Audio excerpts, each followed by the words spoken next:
আকৌ আহি গলো আমি ফূৰ্তি কৰিব কাৰণে। Welcome back to আওয়াৰ channel guys.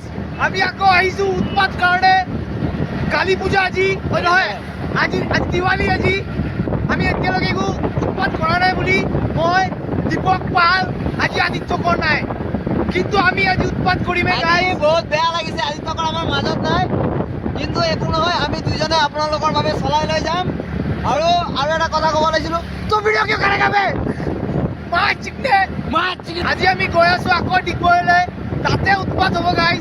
পূজা চাবলৈ ওলাইছো, 2 বছৰ পুৰণা কাপোৰ লৈ চাবলৈ ওলাইছো, কি হ'ব? পুৰণা কাপোৰ পিন্ধি লৈ।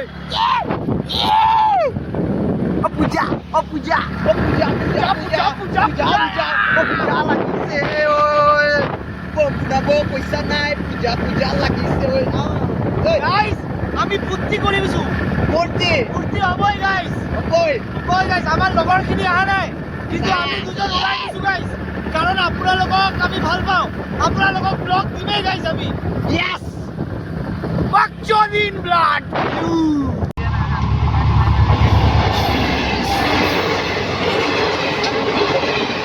Hi guys, আমি গৈয়ে আছো গাইস। এটা এইটো হাৰামি চোদা এটা কি কৰিলে, গেট পেলাই দিলে গাইস, আমি তাতে ৰৈ আছিলো। আপোনালোক এইটো দেখাই দিম, ট্ৰেইনটো গ'ল। কেলা বহুত দেৰি কৰিলে বে গেটটো উঠাবলৈ, সেইটো অলপ বেয়া লাগিলে। ইয়াক আমি চাকৰিৰ পৰা বহিষ্কাৰ কৰিব বিচাৰিছো গাইস।